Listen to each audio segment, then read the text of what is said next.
symbolique des noces chrétiennes.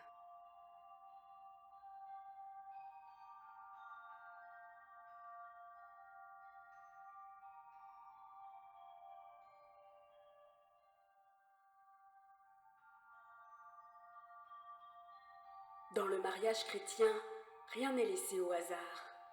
Chaque geste est une parole, chaque objet est un signe. Chaque symbole puise ses racines dans la Bible, dans la tradition ou dans l'histoire du peuple de Dieu. Et tous parlent de l'amour divin. L'alliance.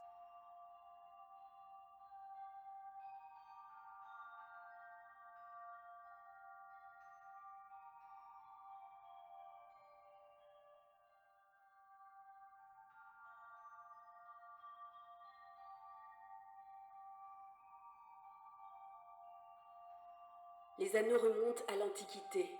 Dans la tradition juive, l'époux offrait un anneau pour signifier un engagement solennel. Très tôt, les chrétiens l'ont adopté pour symboliser la fidélité de Dieu, car l'anneau ne se brise pas. Le cercle est devenu le signe visible d'un amour invisible. Il rappelle l'alliance de Dieu avec son peuple, fidèle, stable, indestructible. Lorsque les époux échangent leurs anneaux, ils s'inscrivent dans cette histoire sacrée. Un amour qui ne dépend plus du temps, mais de l'éternité. Chaque anneau devient une lumière qui entoure le cœur et consacre l'engagement. Les vœux.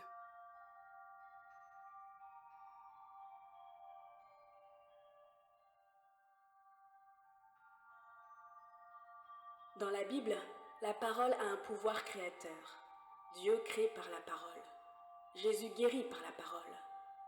Dans la tradition chrétienne, la parole des époux est un acte sacré, car elle scelle l'alliance devant Dieu. Les premiers chrétiens célébraient le mariage dans la communauté, et les vœux étaient proclamés comme une profession de foi d'amour. Quand un couple dit « oui » devant Dieu, ce n'est pas une simple promesse humaine. C'est un pacte sacré où le ciel s'ouvre, où la grâce descend et où la parole devient alliance. Le voile.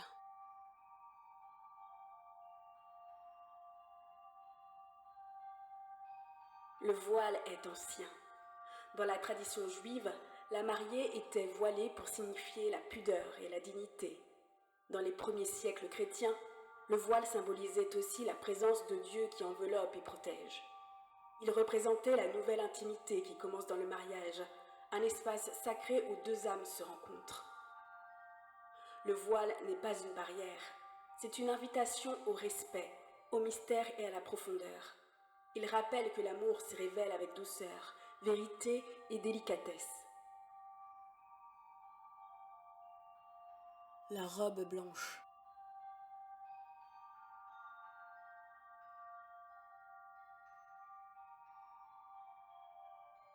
La robe blanche n'est pas seulement une tradition moderne.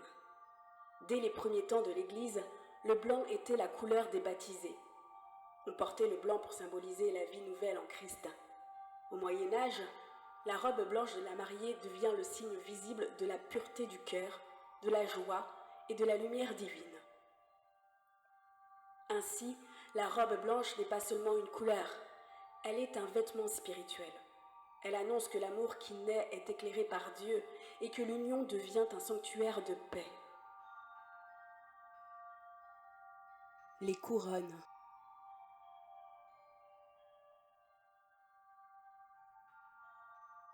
Dans les églises orientales, on place des couronnes sur la tête des époux. Ce geste vient de la tradition des martyrs. La couronne représentait la victoire de l'amour et le sacrifice saint. Le mariage était vu comme un martyre doux, offrir sa vie par amour. Les époux deviennent rois et reines non par domination, mais par service. Ils règnent par la douceur, conduisent par l'exemple et bâtissent un royaume, leur foyer. La bénédiction nuptiale.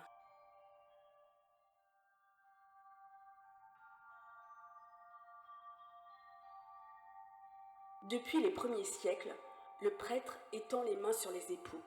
C'est un geste biblique. Moïse bénissait ainsi le peuple, les apôtres imposaient les mains pour transmettre l'esprit. Dans le mariage, ce geste signifie que Dieu entre dans l'alliance. La bénédiction n'est pas une simple prière, c'est la force divine qui descend, fortifie, purifie et unit. Elle donne au couple la capacité d'aimer dans les tempêtes, de pardonner et de persévérer. L'Eucharistie.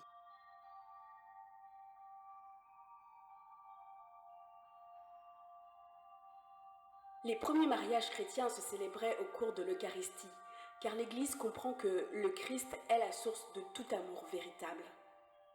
L'Eucharistie nourrit l'âme et unit les membres du corps du Christ. Elle devient donc le lieu où les époux puisent la force de leur engagement. Recevoir l'Eucharistie le jour du mariage, c'est dire « Seigneur, viens habiter notre amour ».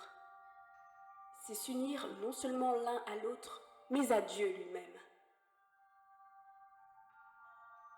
La procession.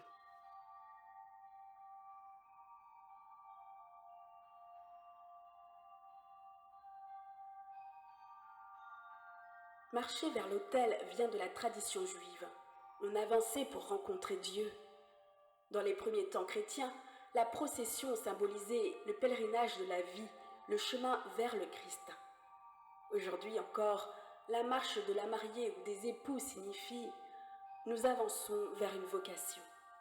La procession n'est pas un geste esthétique, c'est un mouvement spirituel. Deux vies se rapprochent, avancent ensemble sous le regard de Dieu, prêtes à devenir une seule mission, aimer et servir.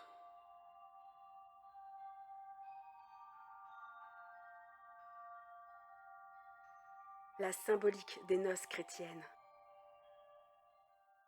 Au-delà de la beauté du jour des noces, ces symboles accompagnent les époux tout au long de leur vie. Les noces chrétiennes ne se résument pas à un rite, elles sont une initiation, une entrée dans un amour plus grand que soi.